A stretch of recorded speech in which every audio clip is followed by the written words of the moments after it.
my immediate family. You're now my extended family. He said, Mom, that's biblical. I thought, why did I show him the Bible? Let me tell y'all about him. He's an old soul. Have you ever met anybody that was an old soul? He was born an 80-year-old man. He has had a garden since he was in 6th grade. He plays the mountain dulcimer and the banjo. He woodworks. He makes spoons.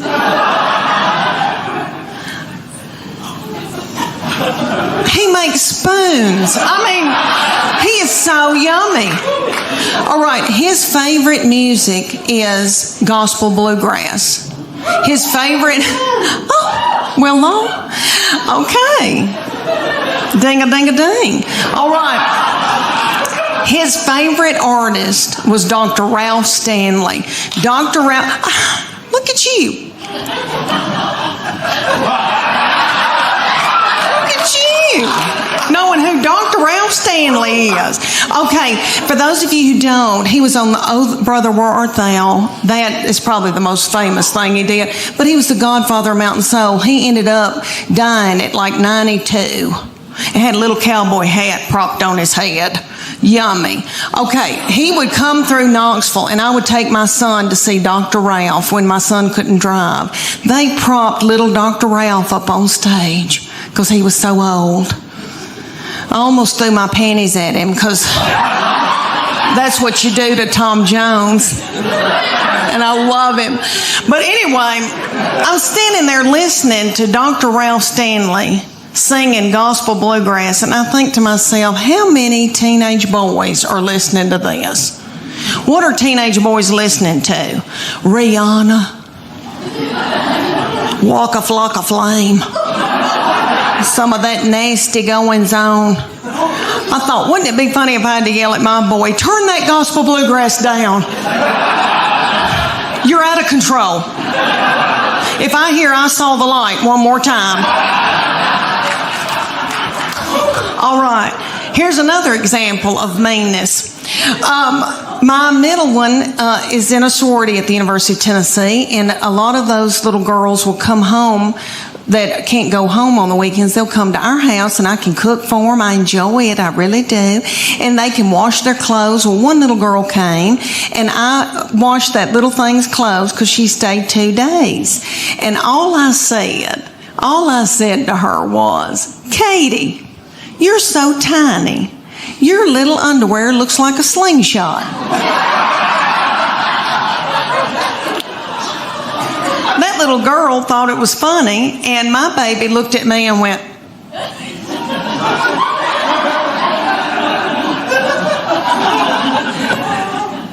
so I got out of there. And then when that little girl left, I came back in, I said, what's wrong with me saying that her little panties look like a slingshot? I wish somebody'd say my panties look like a slingshot. You boys in the front row, y'all want to know what my panties look like? Did y'all ever watch Braveheart and Mel Gibson? You remember that big old catapult when they'd pull that big thing back, put a ball in it, fling it, and kill a bunch of women and children with it? That's what my panties look like. Thank you. Thank you. Oh. Thank you for clapping for my panties. I used to wear Victoria's Secret when I was their age because I still had hope. But y'all know what? I quit wearing them. You know why? Because y'all know who owns Victoria's Secret? Satan.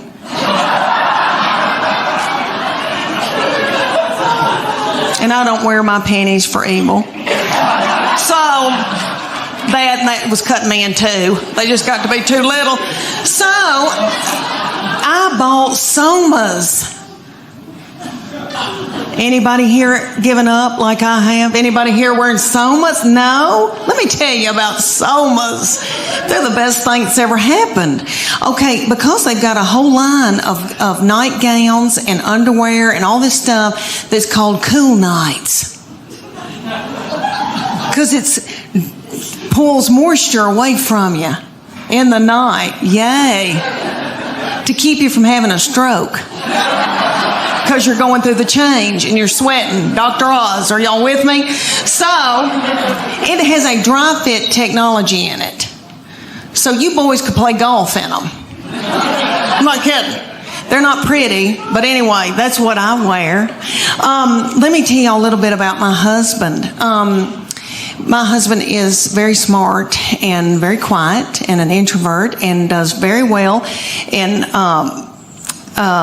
then married me, and we've been exactly the opposite, but it has worked. He's a big man. He's 6'4". He can kick a door in, and I like that. He works like a dog, and he loves a baby. Let me tell y'all that he is a baby cuddler at East Tennessee Children's Hospital. He cuddles the drug-dependent babies every week of the world as a volunteer. I know, sweet. He didn't help me with mine.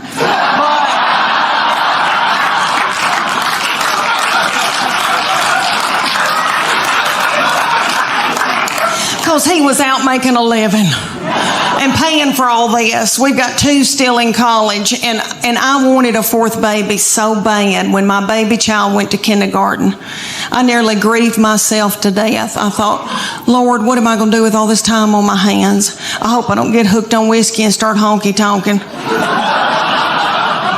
And about 3 weeks into her going to kindergarten, I was like, woohoo! Woohoo! Now I can go get a pap smear without somebody sitting on my head.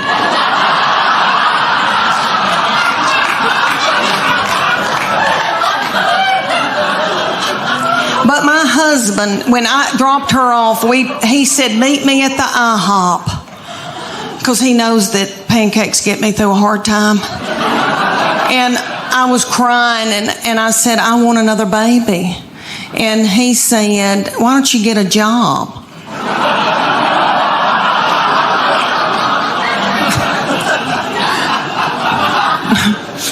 Yeah, right. So I said, I want a 4th baby. And he said, y'all are sucking the financial life out of me.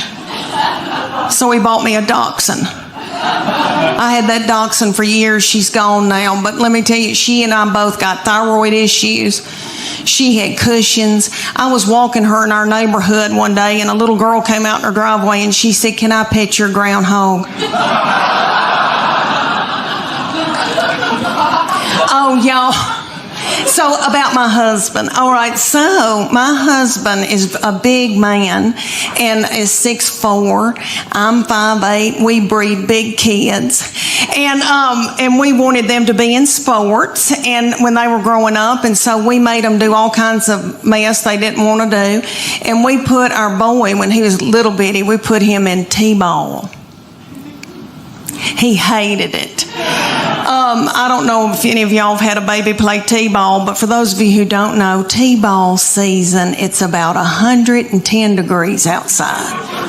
It's little children that are 4 look like they've got a diaper on under their baseball pants or a pull-up. The games last about 3 hours.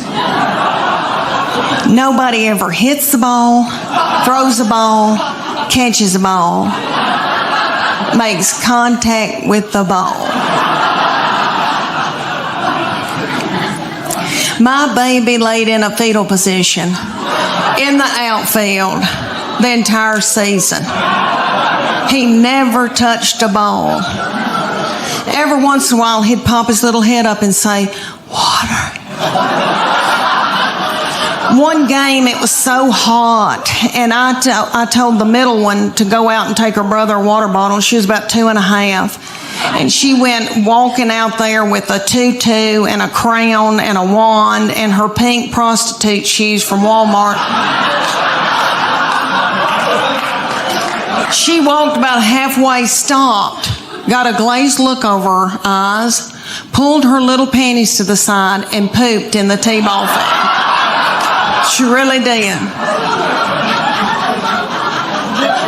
So I had to run out there and get a stick and flick it into the woods because I didn't want another child to step in it or think it was a milk dud. He would not play sports for several years because of that trauma. And then ended up playing football and cross country and a bunch of stuff, and still he likes to mountain bike and hike and do scary things, but he likes to come, out west to do it. And he's a fly fisherman. Can y'all tell I'm in love with him? Okay. All right, about the sports. I played sports. I wanted them to play sports too. I know y'all are thinking, you sissy thing, you did not. But I played basketball. Thank you. I need that. It was the early 80s when I played, and I had really big hair. I used to hot roll my hair to play ball. We all did. Okay. So, and I'm from such a little bitty farming community, and it's 500 people in Middle Tennessee, and we didn't know what waterproof mascara was. So by the end of my games, I looked like, say, if Tammy Wynette and Alice Cooper had a child together.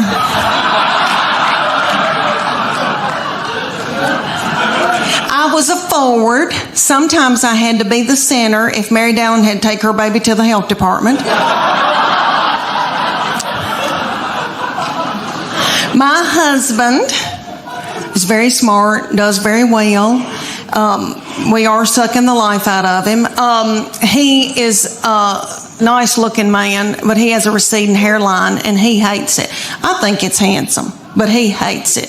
So I said, why don't I take you to my hairdresser, and we'll get her to buzz you one of those haircuts real close to your head, like Justin Timberlake. You know what I mean? Like real close to the head. Well, we did it, and we didn't know his head was pointed.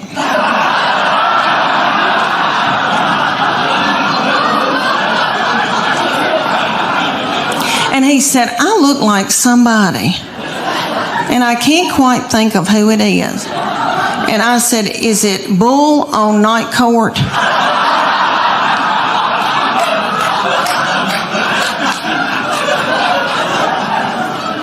He said, no, that's not who I was thinking about.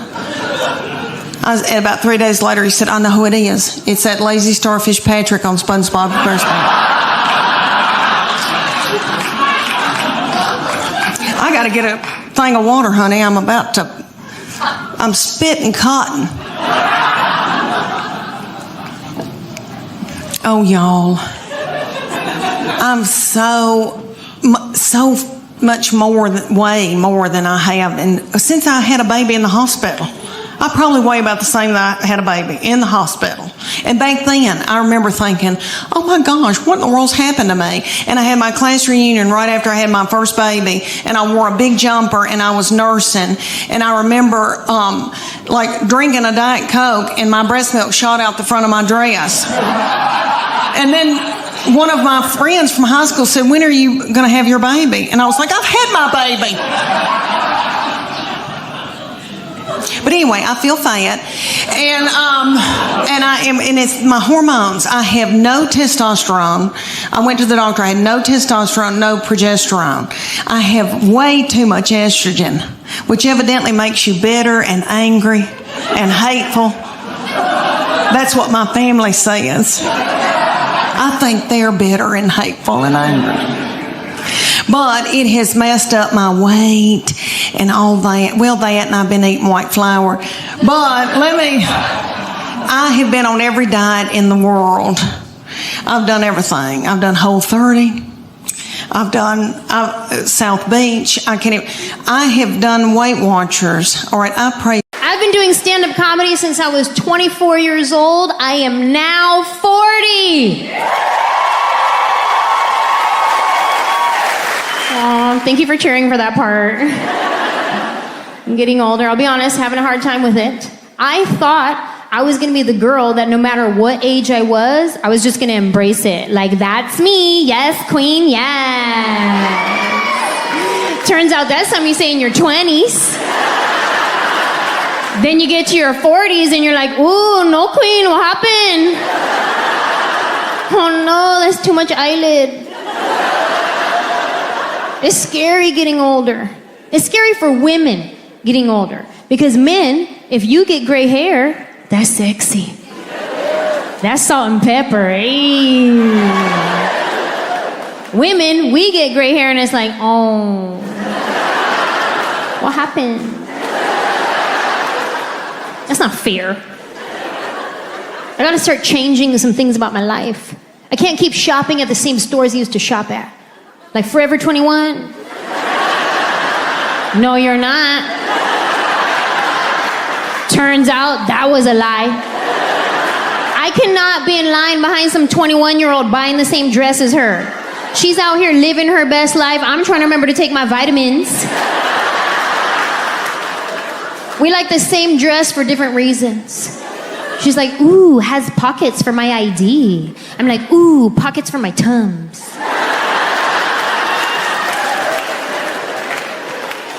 You gotta put that down. Go to Ann Taylor Loft where we belong. Go to White House Black Market. Do a loop-de-loo at Talbot's. Pass by J. Jill. Peek your head in at Chico's. And then go home because your feet hurt. I'm approaching the age where I'm gonna start getting my clothes the same place I get my groceries. Say I won't. You will catch me at Costco. Yeah. About to get them Kirkland jeans, them Kirkland socks, that Kirkland body wash. Hey, this Kirkland gang, what?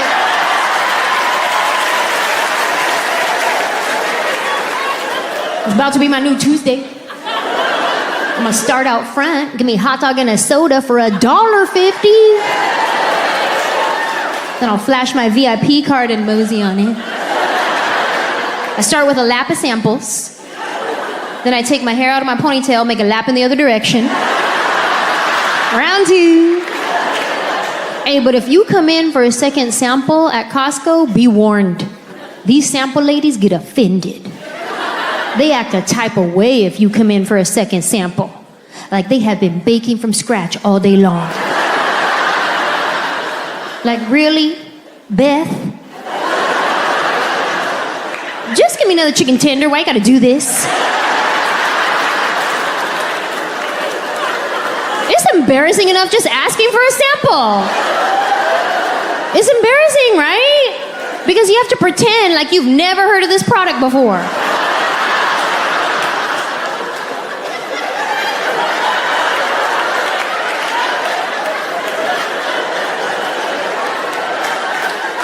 You said it's a tender?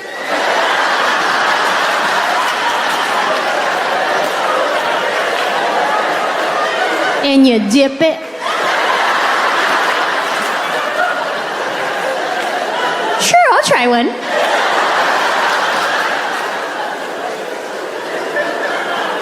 I be coming up with lies just to get a second sample. I do. I'll be like, I'm sorry, can I get another one for my husband? He's really hungry. Where is he? Oh, he's at home. I forget that I'm a little bit famous and sometimes people recognize me because one time I came in for a second sample and the sample lady was like, I've seen y'all. I was like, on TV? She goes, no, this is your third time. Mind your business, Beth.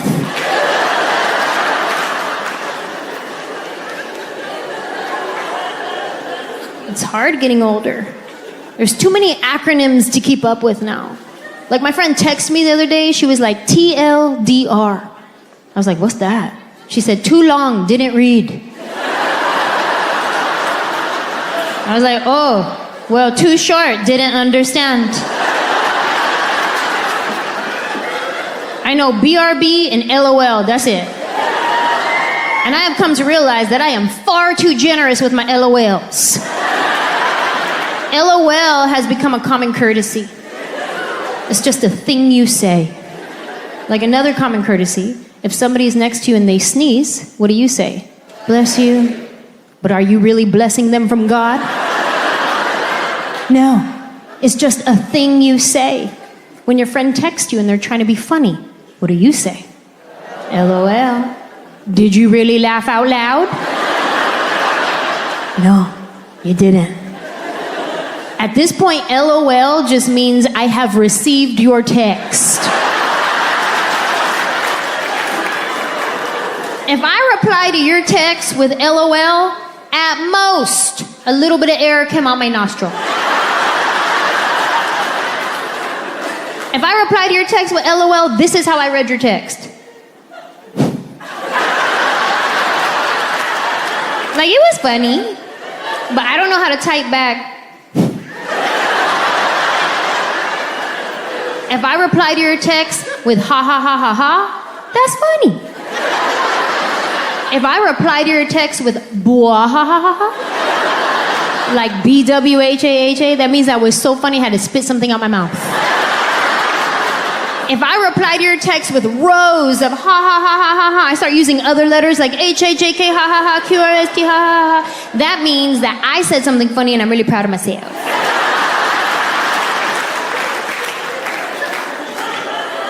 It's hard getting older.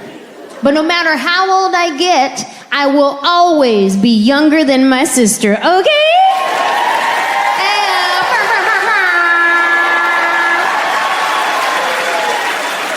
My sister's little sister. Any other little sisters here tonight? Little sisters? Yes. Dare I say the little sister is the best sister? Probably because the older sister is exhausted from having to raise the rest of us. Right?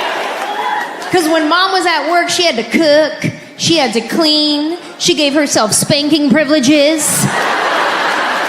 My sister was stressed out by the time she was 13. We'd catch her on the side of the house smoking those candy cigarettes.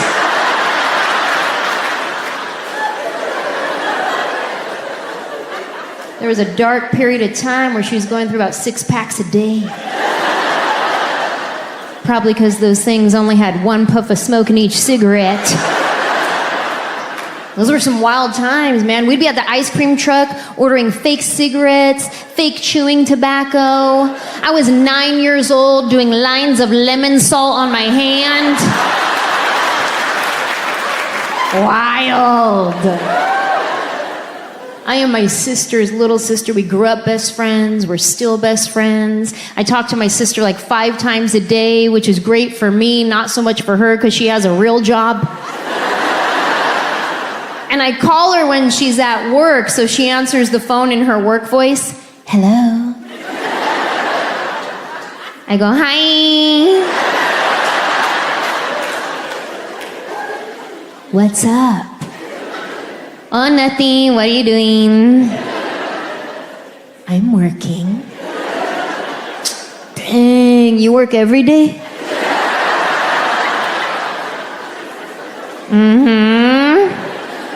All right, then. Anyway, I was watching this show last night.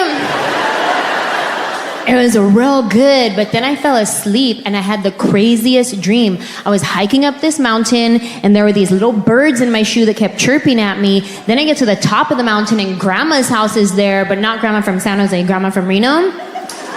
And I was like, dang, that's crazy. Anyway, what are you doing? Still working. Okay, call me later, bye. And I hang up. Only she doesn't call me later. So I have to call her later. But she's at work. I don't want to be a pest. So I give it like at least an hour. Then I call her back. Now she answers the phone. No more work voice. Now she has deadlines. She has things to do. Now she answers the phone. What's up? Oh, real quick. Do you remember when Dad used to take us camping? Yeah? And remember how we always used to have those Dorito sandwiches with pickles in the middle? Yeah? Those are good, huh? And you think she'd be pissed because I'm wasting her time, but now we're talking about food, and food is our jam, so she participates. Those were so good. I haven't thought about those in forever. I know. Do you ever think about Chef Boyardee raviolis? Yeah? Do you ever think about fish sticks? Yeah? Okay, I'll call you later. Bye. If I ever call my sister and she doesn't answer the phone, I automatically assume it was a mistake. She left her phone in the bathroom. I should definitely call her right back.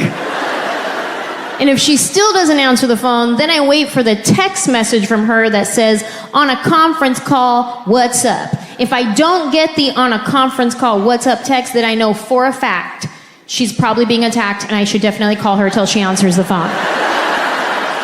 But she loves it though, you know what I mean? Especially when she's real busy at work, I'm like a breath of fresh air.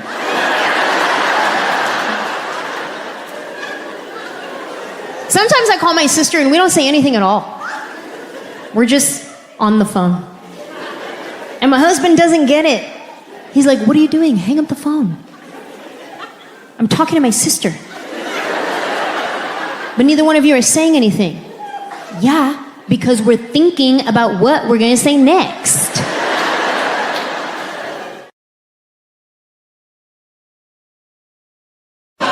And we have 2 beagle hounds, and we just sit and kiss them in the mouth. And they are yummy. And we go to bed. And a lot of y'all look really young in here, and I'm going to scare y'all to death. But I'm going to tell y'all, look at these young girls right here. I'm going to tell y'all what your future is going to be, okay? All right, when you get to be about your mid-40s, you're going to start a thing called perimenopause. It's before you go through menopause, and it makes you crazy. And you sweat in the bed at night. Okay, and all your hormones get messed up. All right, I go to the bedroom, and I am so hot at night that I put the air on 68 because I don't want to die. My husband puts it back up on 70. And he says, you're freezing me to death. He's having to wear pajamas for the first time in our marriage. Okay. He said, I can see my breath. That's a lie. But I know he is cold because one time he had to wear a toboggan. But anyway, we get in the bed, and that big beagle, who is 10 years old, a boy named Augie, who is so sweet. My husband spoons him in the bed. And then we've got a new little beagle that is a pocket beagle, and her name is Gigi, and she is so yummy. And she had a nervous tick when we got her, and she ate our couch. But other than that, I love her. And she gets in the bed, and she backs her little butthole up against my head at night, right here. And when we get, all right, so when my husband spoons that big one will wall his eyes at me and looks like, I don't want him. I want you. So when my husband drifts off to sleep, that big beagle scoots over and then gets in the crook of my legs. So through the night, I break out in a sweat because I'm in perimenopause, and it's right here in the back of my neck. Dr. Oz said it. Okay, so then I'm sweating like I've done Zumba all night. And my husband snores. It depends on if he's put on weight. If he's stressed out at work, he'll put on weight. He'll eat a bunch of white flour. And then he snores a different way. But if he's playing tennis and he's watching what he eats, this is really how he snores. He starts going, pew, pew, pew. It's enough to kill you. Okay, you can set a watch by it. Sometimes it's just a puff of air, and it's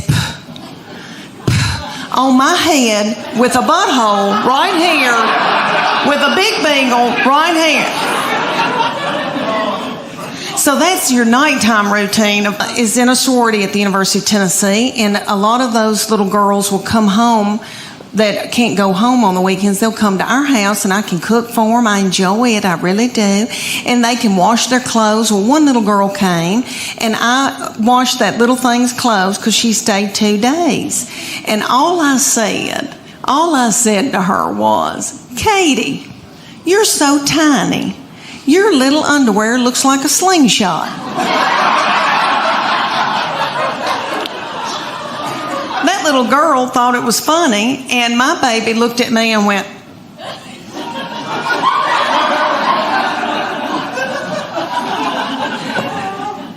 so I got out of there. And then when that little girl left, I came back in and I said, what's wrong with me saying that her little panties look like a slingshot? I wish somebody'd say my panties look like a slingshot. You boys in the front row, y'all want to know what my panties look like? Did y'all ever watch Braveheart and Mel Gibson? You remember that big old catapult when they'd pull that big thing back, put a ball in it, fling it, and kill a bunch of women and children with it? That's what my panties look like. Thank you. Thank you. Oh. Thank you for clapping for my panties. I used to wear Victoria's Secret when I was their age because I still had hope. But y'all know what? I quit wearing them. You know why? Because y'all know who owns Victoria's Secret? Satan.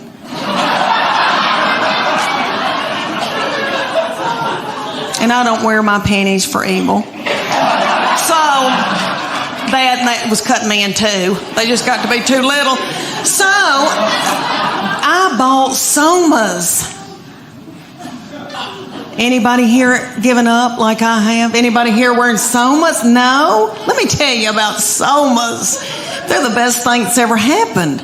Okay, because they've got a whole line of nightgowns and underwear and all this stuff that's called Cool Nights. Because it pulls moisture away from you in the night. Yay. To keep you from having a stroke. Because you're going through the change and you're sweating. Dr. Oz, are y'all with me? So, it has a dry fit technology in it. So you boys could play golf in them. I'm not kidding. They're not pretty, but anyway, that's what it is. Summer, finally. I know, I'm so tickled that we got spring and we're about to get into summer. Okay, it's bathing suit time. I know y'all are tickled. To go and try on bathing suits. Yay. I'd rather take a bullet. But it's that thing everybody has to do. I did a big show for a bunch of women one time, and a woman came up to me and said, have you ever seen the swim dress at Land's End at Sears? And I was like, no, I'm not dead yet. But she goes, no, I'm not. It'll change your life. So I go to the Sears in my hometown. Have y'all been to Sears lately? There's not a soul in Sears. There's nobody shopping, nobody working. The lights are all on. I thought, are they running dope out of Sears? But I got a swim dress and I'm beautiful in it. I am beautiful in it. It covers up all my boogity boo. Okay. So, what I've worn for years, over the years, is a miracle suit. The miracle suit is at department stores. It's got a tag on it that says lose 10 pounds in 10 minutes. And you do, because you sweat yourself to death trying to get it on. Because it's a one piece and there's a girdle in it. I know, gross. Okay, have you eaten? All right, there's a girdle in it, so it smooths you out real cute through here. You look real nice through here because it squeezes your fat out in every other hole.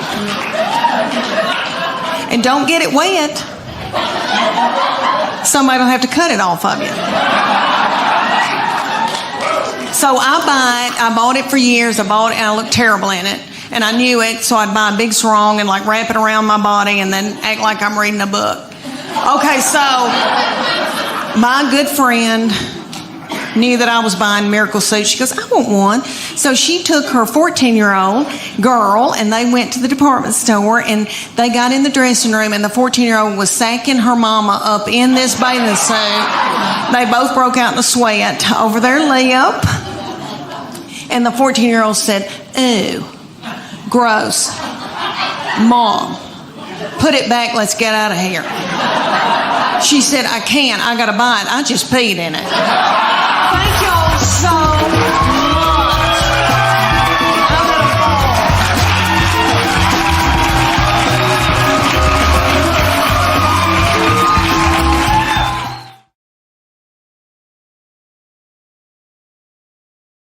And she's athletic and she's mean. And all right, my second baby is my oldest daughter who's about to graduate from the University of Tennessee. She's 22. And let me tell y'all, I know every crow thinks theirs is the blackest, but let me say that she is a beauty. And she is smart, and she's done very well in school, and she's in a sorority and done well with her sorority, and she's athletic, and she's mean, and we're scared to death of her. We walk on eggshells around her. She's not mean to other people or in public. She holds it in so that she can come home and like spew it out onto me. That's okay. That's God's way. But this is what I think happens. When she was a junior, her summer between her junior and senior year, I think that God allows this to happen. And you little girls, that your babies aren't this old, just listen to me. All right, one day they'll just turn on you. And you'll think, who in the world is this? Who's coming down the steps in the morning? We don't know who this is. I think that God allows that because He knows that you're about to let your baby go off to college or whatever they're going to do, and He knows that you're grieving. So He makes them just as mean as He can so that you can let them go. And I believe that. That summer, the very breath that I breathed out of my nostrils made her so angry. We were not allowed to eat cereal in our own home because she couldn't stand to hear us chew. I don't mean to talk about her because she had a lot on her. She had to empty the dishwasher. Stuff like that.